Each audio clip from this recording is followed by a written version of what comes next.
كما أنت أهله، وصل على محمد كما أنت أهله، وافعل بنا ما أنت أهله، إنك أهل التقوى وأهل المغفرة. أعوذ بالله من الشيطان الرجيم. بسم الله الرحمن الرحيم. والتين والزيتون وطور سينين وهذا البلد الأمين لقد خلقنا الإنسان في أحسن تقويم ثم رددناه أسفل سافلين إلا الذين آمنوا وعملوا الصالحات فلهم أجر غير ممنون فما يكذبك بعد بالدين أليس الله بأحكم الحاكمين.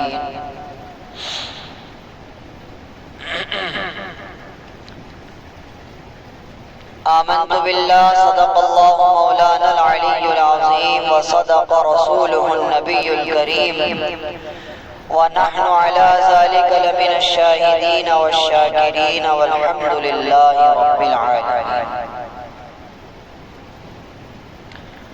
محترم بھائی و عزیز ساتھیو، السلام علیکم ورحمۃ اللہ وبرکاتہ. قرآن کریم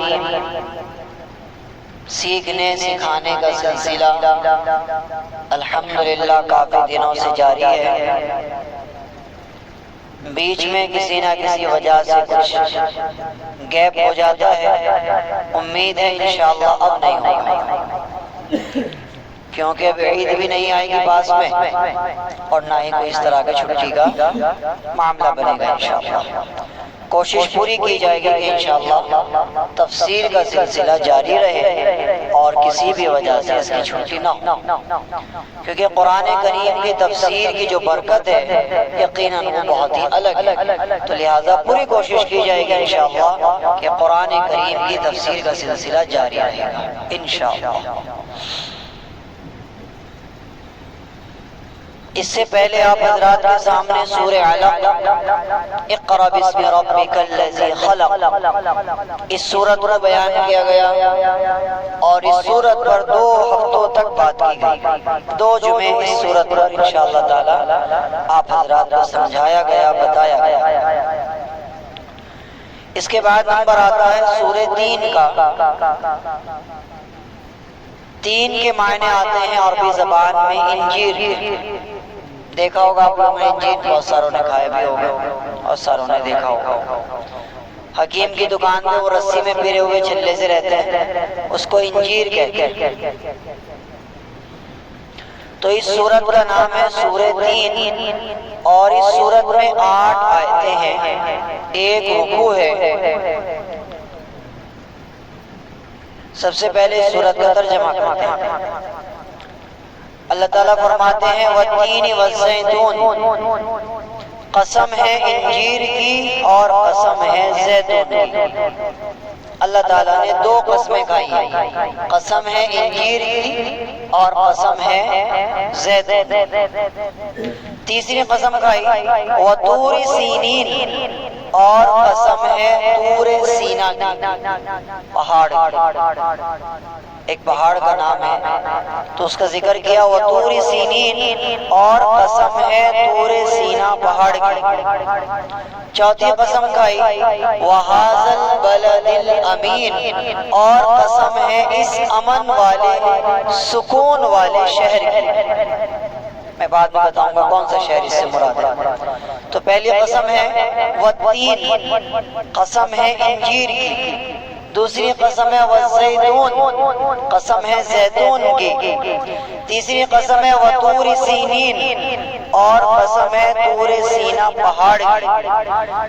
چوتھی قسم ہے وَهَذَا الْبَلَدِ الْأَمِينِ اور قسم ہے اس امن والے شہر کی. یہ 4 قسمیں اللہ تعالیٰ نے کہا.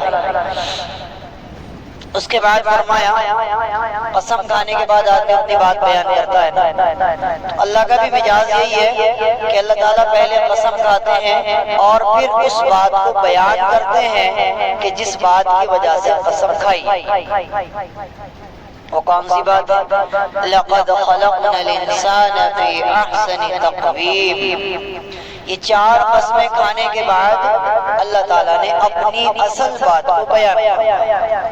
حالانکہ اللہ تو ہمارا رب ہے، اللہ کو تو قسم کی ضرورت نہیں ہے، لیکن بندوں کو سمجھانے کے لیے، بندوں کے دل میں اہمیت بڑھانے کے لیے اللہ نے قسم کھائی. کیا ہے بات اصل؟ لَقَدْ خَلَقْنَا الْإِنسَانَ فِي أَحْسَنِ تَقْوِيمٍ. 4 قسمیں کھانے کے بعد یہ بات بیان کی. تحقیق کہ ہم نے پیدا کیا انسان کو بہترین خوبصورت سانچے میں. یہ تھی وہ مین بات. اس بات کی وجہ سے 4 قسمیں کہی رہی. لَقَدْ خَلَقْنَا الْإِنسَانَ فِي أَحْسَنِ تَقْوِيمٍ کہ ہم نے انسان کو بہترین سانچے میں پیدا کیا، بہترین ڈھانچے میں پیدا کیا، بہترین اس کی ہم نے ڈائی بنائی. کوئی بھی نام آپ تقویم، میں آپ کو بعد میں سمجھاؤں گا تقویم اصل کسے کہتے ہیں. آگے چلیں. ثُمَّ رَدَدْنَاهُ أَسْفَلَ سَافِلِينَ. پہلی آیت میں اللہ تعالیٰ نے انسان کی بڑی عزت کی اور اس کو بڑا مرتبہ دے کے وہاں تک پہنچا. دوسری آیت میں انسان کو اس کی اوقات یاد دلائی. ثم رددناه اسفل سافلین. پھر ہم نے اس کو نیچے سے بھی نیچے کی حالت میں پہنچا دیا. رددنا لوٹا دینا، اسفل بہت زیادہ نیچے، سافلین بہت ہی زیادہ نیچے. پہلے تو بیان کیا کہ ہم نے انسان کو بہترین سانچے میں پیدا کیا، خوبصورت ڈھانچے میں پیدا کیا، بہترین ڈائی میں پیدا کیا. پھر فرمایا ثم رددناہ، پھر ہم نے لوٹا دیا اس کو اسفل سافلین، نیچے سے بھی بہت زیادہ نیچے. اس کے بہت سارے مطلب ہو سکتے ہیں اور میں آپ کو بتاؤں گا. فی الحال ترجمے پر غور کریں. آگے فرمایا اِلَّا الَّذِينَ آمَنُوا وَعَمِلُوا الصَّالِحَاتِ. یہ جو نیچے سے بھی نیچے پہنچانے والی بات ہے، اللہ تعالیٰ نے اس میں سے چند لوگوں کو الگ کیا. فرمایا اِلَّا الَّذِينَ، سوائے ان لوگوں کے جو ایمان لائے، وَعَمِلُوا الصَّالِحَاتِ اور انہوں نے نیک کام کیا، فَلَهُمْ أَجْرٌ غَيْرُ مَمْنُونٍ، ان کے لیے ختم نہ ہونے والا بدلہ ہمارے پاس موجود ہے. ہمارے پاس ایسے ایسے بدل، ایسے ایسے جنتیں، ایسے ایسے نعمتیں موجود ہیں جو کبھی ختم نہیں ہوتی. اب یہ ساری چیزیں اللہ نے بیان کر دی.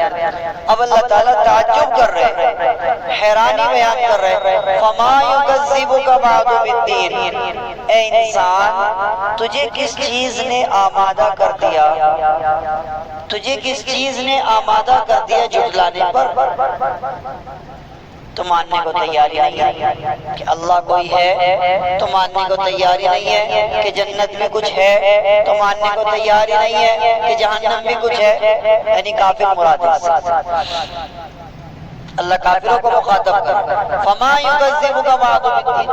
کس چیز نے تجھے آمادہ کر دیا اس چیز پر کہ تو جھٹلا رہا ہے ہمارے قرآن کو، ہمارے نبی کو، ہمارے رسول کو، ہماری آیتوں کو؟ تو کیوں جھٹلا رہا ہے؟ فما یکذبک بعد بالدین. کس چیز نے تجھے تیار کیا جھٹلانے کو؟ الیس اللہ باحکم الحاکمین. کیا تو نہیں جانتا کہ اللہ تمام حاکموں میں سب سے اعلیٰ ترین حاکم ہے؟ الیس اللہ، کیا نہیں ہے اللہ کہ احکم الحاکمین، حاکموں کا بھی حاکم، بادشاہوں کا بھی بادشاہ، مالکوں کا بھی مالک. یعنی سوال ہے الیس اللہ، کیا اللہ نہیں ہے باحکم الحاکمین، حاکموں کا بھی حاکم، بادشاہوں کا بھی بادشاہ. یہ اس سورت کا ترجمہ ہے۔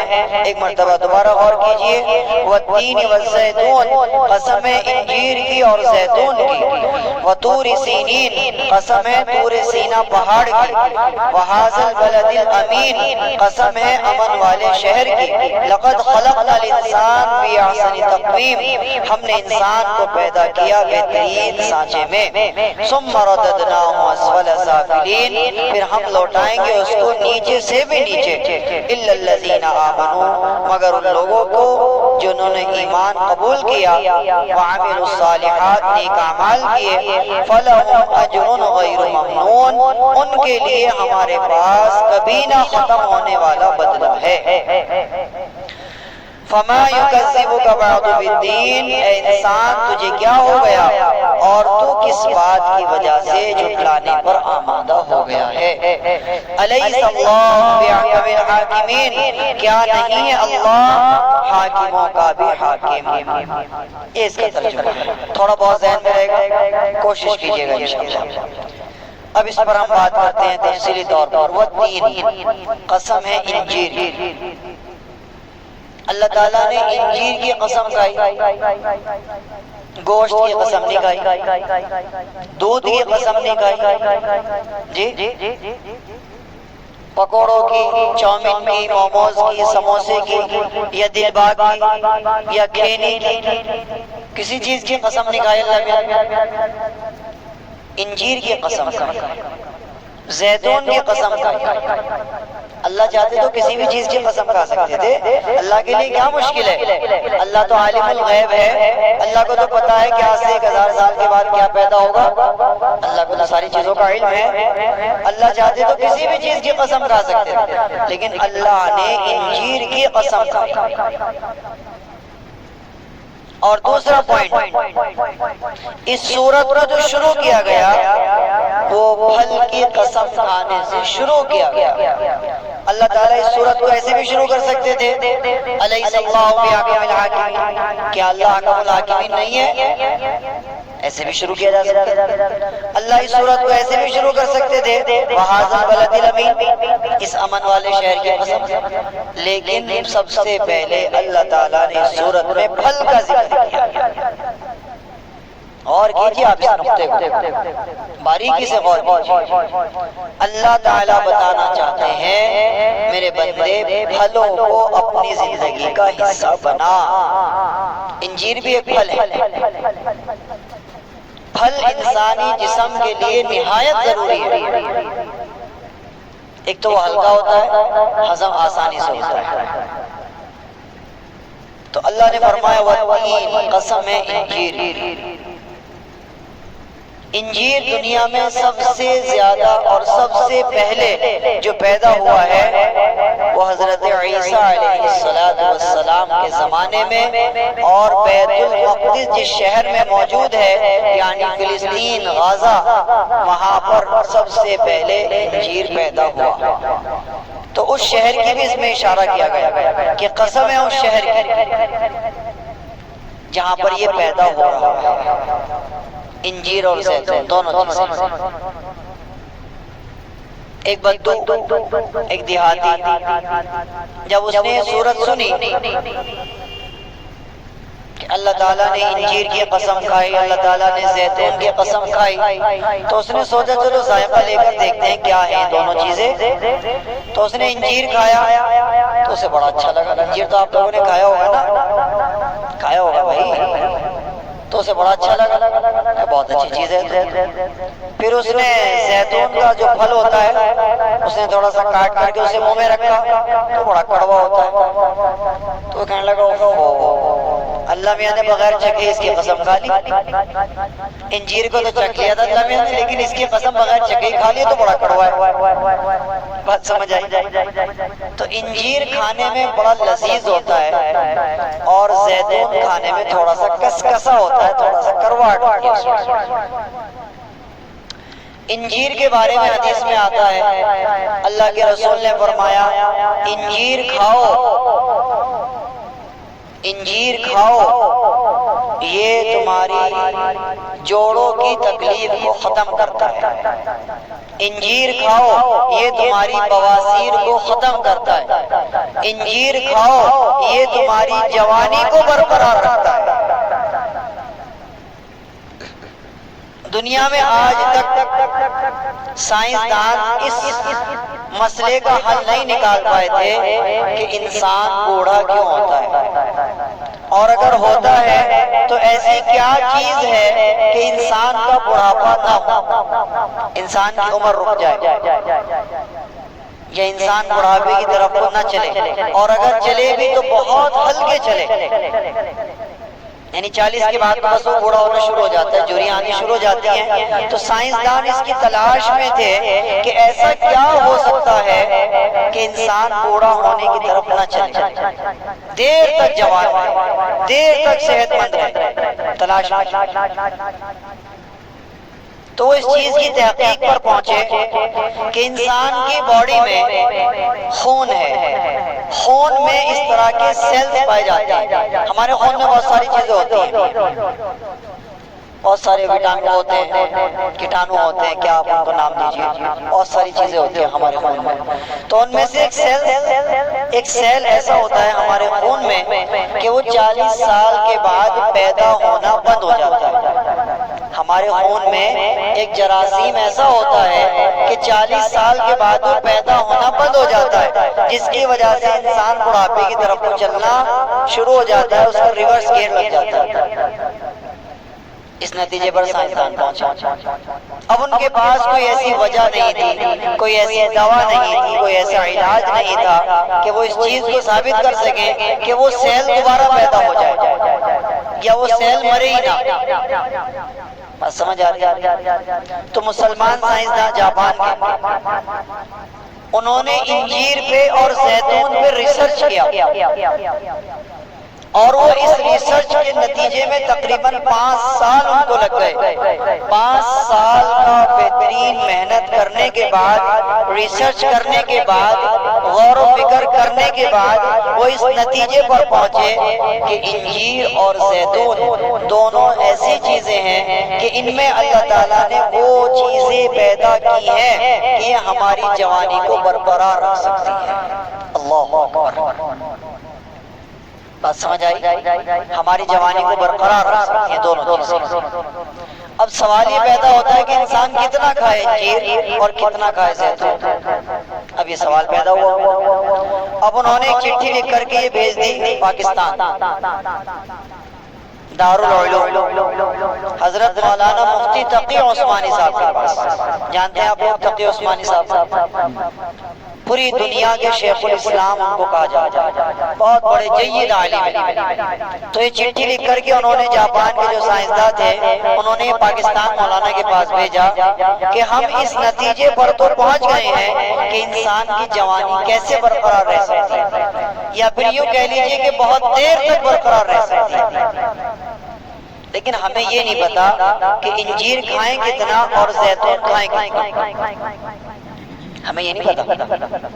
آپ قرآن و حدیث کے ماہر ہیں، قرآن و حدیث کو آپ بہت باریکی سے جانتے ہیں، آپ ہمیں اس کا جواب دیجئے کہ ہم انجیر کتنا کھائیں اور زیتون کتنا کھائیں اور کیسے کھائیں۔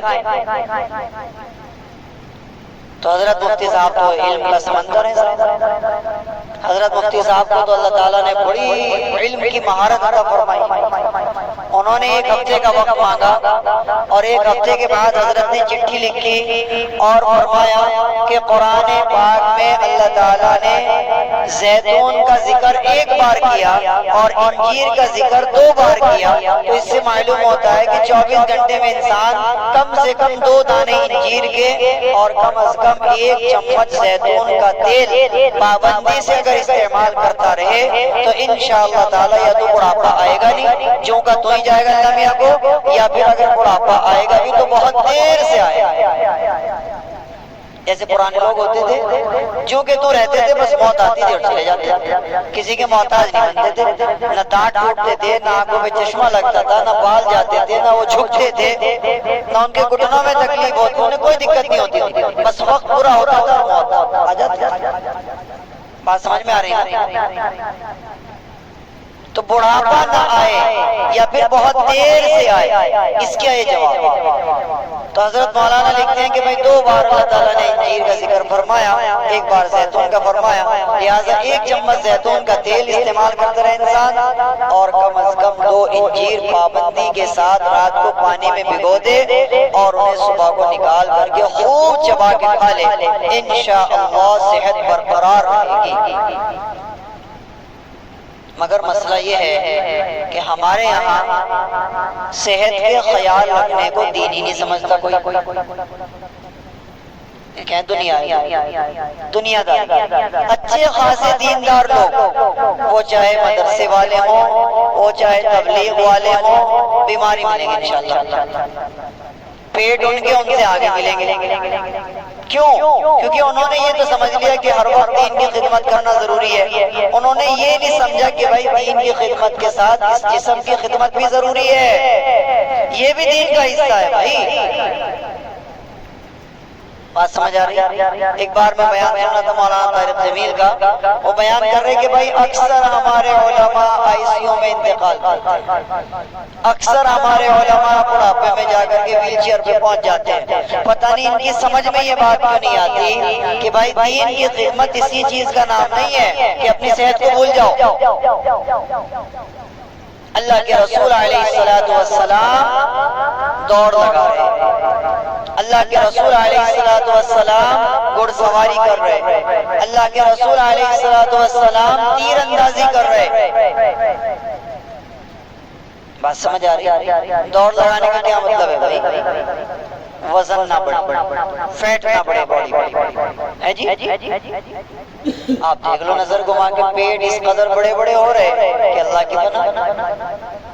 تو میرے بھائی میں آپ کو یہ سمجھانے کی کوشش کر رہا ہوں اتنی دیر سے کہ اپنی صحت کا خیال رکھیے، ایکسرسائز کیجئے، کثرت کیجئے، کثرت کرنا سنت ہے، یہ دنیا نہیں یہ دین ہے۔ میں یہ سمجھانے کی آپ کو کوشش کر رہا ہوں، یہ دنیا نہیں یہ دین ہے۔ اللہ تعالیٰ قرآن میں اس چیز کو کہہ رہے ہیں پھل کھاؤ، اچھی چیزیں کھاؤ، زیتون کھاؤ، انجیر کھاؤ، اور بھی اس کے علاوہ قرآن میں اللہ تعالیٰ نے چیزوں کو بیان فرمایا، شہد کھاؤ، گوشت کھاؤ، دودھ پیو، ان چیزوں کا اللہ تعالیٰ نے قرآن میں ذکر کیا۔ ہم لوگ کیا کھا رہے ہیں؟ سب سے زیادہ چائے، صبح کو بھی چائے، شام کو بھی چائے، رات کو سوتے ہوئے بھی چائے، چائے چائے چائے، دبا کے چائے۔ مثانہ کمزور ہو رہا ہے، پیشاب بیماریاں پیدا ہو رہی ہیں، پتہ نہیں کیا کیا بیماریاں پیدا ہو رہی ہیں۔ بات سمجھ آ رہی ہے؟ اچھی چیزیں کھاؤ، کثرت کرو پابندی سے، اور بہتر سے بہتر چیز کھانے کی کوشش کرو۔ بات سمجھ آ رہی ہے؟ ضروری نہیں ہے کہ آپ اسے بڑی ماترا میں کھائیں، تھوڑی ماترا میں کھاؤ، لیکن کھاؤ ضرور انشاءاللہ۔ قرآن پاک میں پارہ نمبر 8 میں اللہ تعالیٰ فرماتے ہیں کُلُوا مِن ثَمَرِهِ إِذَا أَثْمَرَ وَآتُوا حَقَّهُ يَوْمَ حَصَادِهِ، جب پیڑ اپنا پھل دے تو تم اس پھل کو ضرور کھاؤ۔ قرآن میں لکھا ہوا ہے، یعنی موسم کا پھل ضرور کھانا چاہیے، یہ ہمارے جسم کی ضرورت ہے۔ موسم کا پھل کھائیے، ضرور کھائیے، بس کمانا اور اولاد کو دیکھنا یہ 2 چیزیں رہ جاتی ہیں شادی کے بعد۔ کمائی صبح سے شام، اور اولاد اولاد اولاد اولاد۔ خود وقت سے پہلے وہ بیمار پڑ گیا، وقت سے پہلے بڑھاپا آ گیا، وقت سے پہلے اس نے چارپائی پکڑ لی، اسے کچھ پتا نہیں۔ تو خیال رکھیں گے انشاءاللہ، کثرت کریں گے جتنا بھی کر سکتے ہیں۔ اگر آپ کوئی بھی کثرت نہیں کر سکتے، سب سے آسان کثرت کیا ہے؟ پیدل چلو کم از کم 2 کلومیٹر روز، سب سے آسان کثرت ہے، سنت بھی ہے، اللہ کے رسول کی سنت ہے پیدل چلنا۔ اگر آپ کوئی اور کثرت نہیں کر سکتے، کم از کم اس کو کر لیں، آپ پابندی سے پیدل چلیں، 24 گھنٹے میں 1 بار پیدل ضرور چلیں۔ کیا خیال ہے؟ کرو گے نا انشاءاللہ؟ یہ دین بتا رہا ہوں، یہ دنیا نہیں یہ دین ہے۔ تو اللہ تعالیٰ نے سب سے پہلے انجیر کی قسم کھائی، اس کے بعد زیتون کی قسم کھائی۔ زیتون ویسے بھی کھایا جاتا ہے، زیتون کا اچار بھی ڈلتا ہے، اور زیتون کا تیل بھی استعمال کیا جاتا ہے۔ پوری روئے زمین پر سب سے اعلیٰ قسم کا اگر کوئی تیل ہے وہ زیتون کا تیل ہے، سب سے اعلیٰ قسم۔ لہذا کھانے میں تو ہم لوگ استعمال نہیں کر سکتے اس کو، مہنگا اس قدر ہوتا ہے اللہ کی بنا، لیکن کم از کم 1-2 کلو زیتون کا تیل منگاؤ سعودی سے کسی سے، اور اسے اپنے گھر پہ رکھو، آدھا چمچ روز اس کا یا ایک دن چھوڑ کر کے پیتے رہو، کیا خیال ہے انشاءاللہ؟ تو زیتون کا تیل تھوڑا تھوڑا کبھی نہ کبھی پیتے رہنا چاہیے، سنڈی میں ڈال لو 1-2 قطرہ، جی سر میں لگا لیا کبھی، تو اس طریقے سے ہمیں خیال رکھنا ہے۔ تیسری چیز بیان کی گئی وطور سینین، اور قسم ہے طور سینا پہاڑ کی، یہ وہ پہاڑ ہے جس پر کھڑے ہو کر کے حضرت موسیٰ علیہ السلام اللہ سے ڈائریکٹ بات کیا، بیچ میں کوئی واسطہ نہیں ہوتا تھا فرشتے کا، ڈائریکٹ آواز آتی تھی اور اللہ تعالیٰ سے حضرت موسیٰ بات کیا کرتے تھے۔ یہ وہ پہاڑ ہے، اس کا نام ہے طور سینا، یاد رہے گا انشاءاللہ۔ چوتھی چیز بیان کی گئی وَهَذَا الْبَلَدِ الْأَمِينِ، اور قسم ہے اس امن والے شہر کی۔ کون سا شہر مراد ہے، کوئی بتائے گا؟ کون سا شہر مراد ہے؟ مکہ شہر مراد ہے، مکہ۔ کون سا شہر؟ مکہ شہر مراد ہے۔ وَهَذَا الْبَلَدِ الْأَمِينِ، اس امن والے شہر کی قسم۔ اسی لیے یہ سورت مکی ہے اور یہ سورت مکے میں نازل ہوئی ہے، کیونکہ جب اللہ تعالیٰ نے فرمایا اس امن والے شہر کی قسم، تو ظاہر سی بات ہے امن والا شہر تو مکہ ہی کہتا ہے۔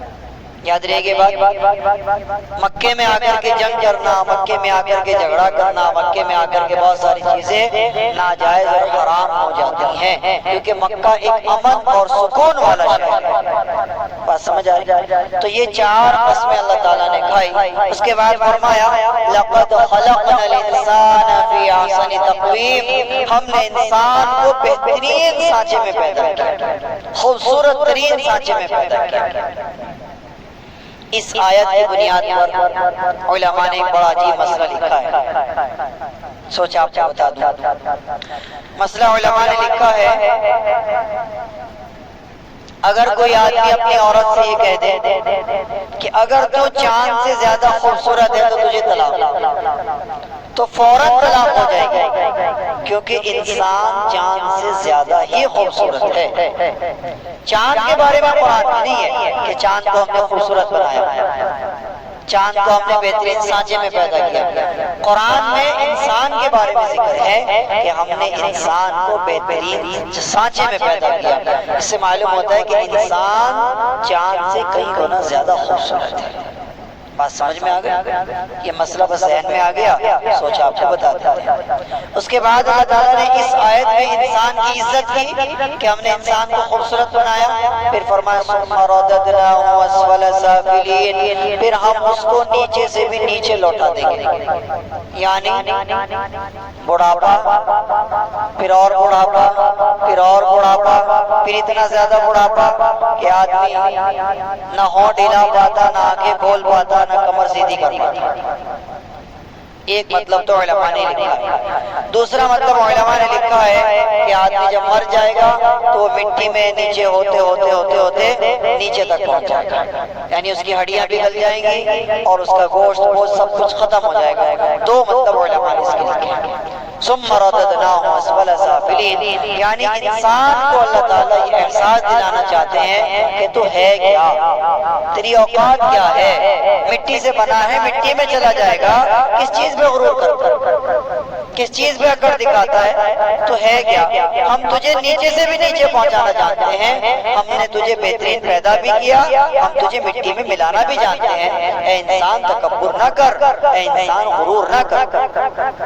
بات سمجھ آئی؟ اس کے بعد فرمایا الا الذین آمنوا، سوائے ان لوگوں کے جو ایمان لائے اور نیک کام کیے، یعنی اللہ تعالیٰ ان کو اس طریقے سے ذلیل نہیں کرے گا۔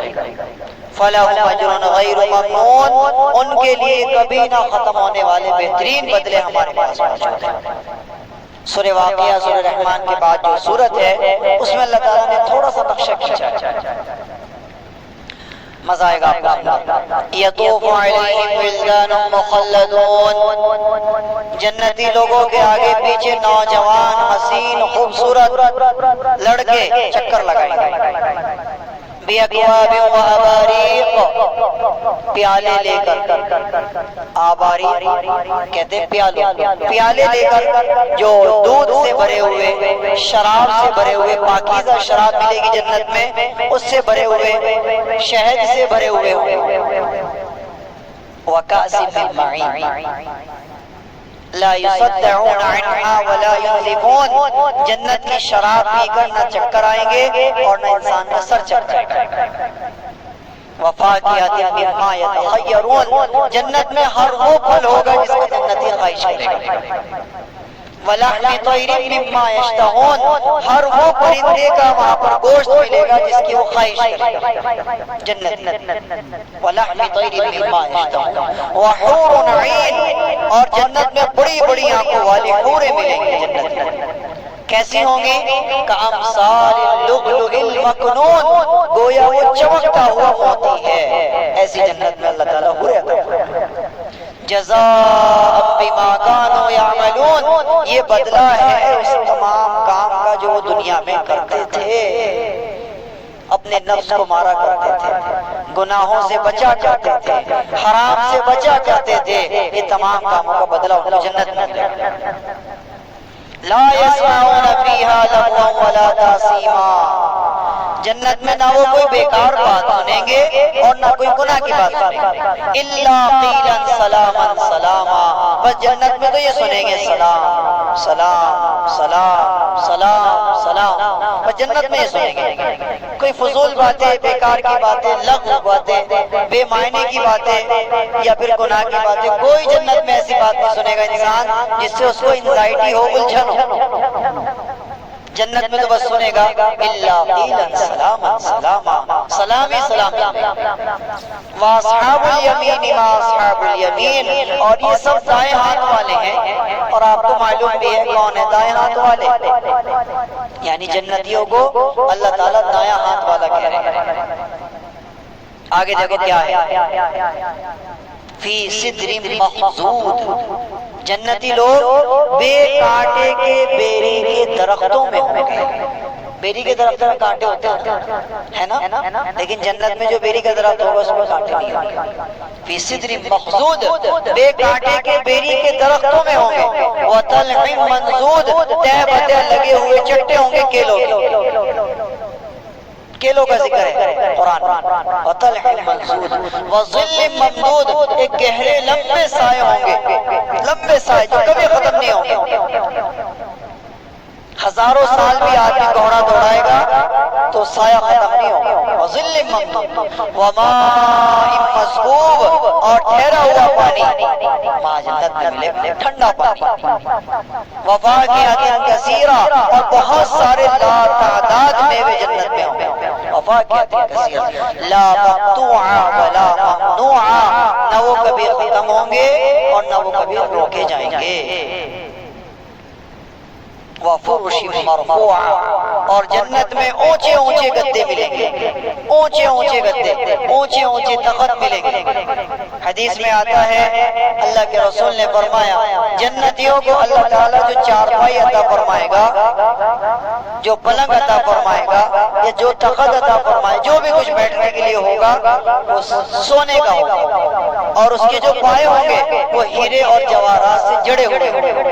جنتی کو اللہ تعالیٰ یہ عطا فرش مرفوع انا انشأناہن انشاء، اللہ تعالیٰ جنتیوں کو باقرا خوبصورت حسین ترین عورتیں عطا فرمائے کہ تم نے دنیا میں چار کی اجازت ہوتے ہوئے ایک ہی پہ گزار دی ہے بھائی، چار کی اجازت ہوتے ہوئے ایک ہی پہ گزار دی، اور اسی نے تمہارے جیسی کی تیسی کر دی، اسی نے تمہارے لیے مشکل کر دیا تھا جینا، ہم تمہیں جنت میں حسین ترین عورتیں عطا فرمائیں گے۔ 72 عورتیں اللہ تعالیٰ جنتی کو عطا فرمائیں گے۔ لائٹ بھی آگے دیکھو، یہ بات بات سمجھ میں آئی؟ تو اللہ رب العزت جنت کا بڑا خوبصورت ترین نقشہ کھینچ رہے ہیں۔ انا انشأناہن انشاء فجعلناہن ابکارا عربا اترابا لاصحاب الیمین، یہ تمام نعمتیں جنت والوں کو اللہ تعالیٰ عطا فرمائیں گے۔ اللہ مجھے بھی اور آپ کو بھی جنت عطا فرمائے، اور جنت والوں میں سے اللہ تعالیٰ ہمیں بھی بنائے۔ اس کے بعد فرمایا فما یکذبک بعد بالدین، اے انسان تجھے کس چیز نے آمادہ کر دیا کہ تو جھٹلا رہا ہے قرآن کو، جھٹلا رہا ہے اللہ رسول کو، یعنی تیری عقل خراب ہو گئی ہے جب تو اس سب تمام چیزوں کو دیکھ رہا ہے کہ اللہ نے آسمان بنا، زمین بنا، انسان بنا، پھر تیری عقل کیوں کام نہیں کرتی؟ اس ذات کو چھوڑ کر کے کیوں تو مورتیوں کی پوجا کر رہا ہے، بتوں کی پوجا کر رہا ہے، یعنی غیر مسلم اس سے مراد ہے۔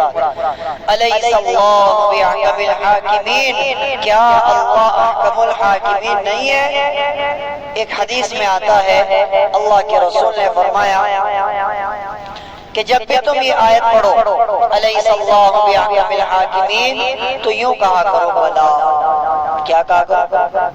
بلا، بلا سنت ہے، کیا کہا کرو؟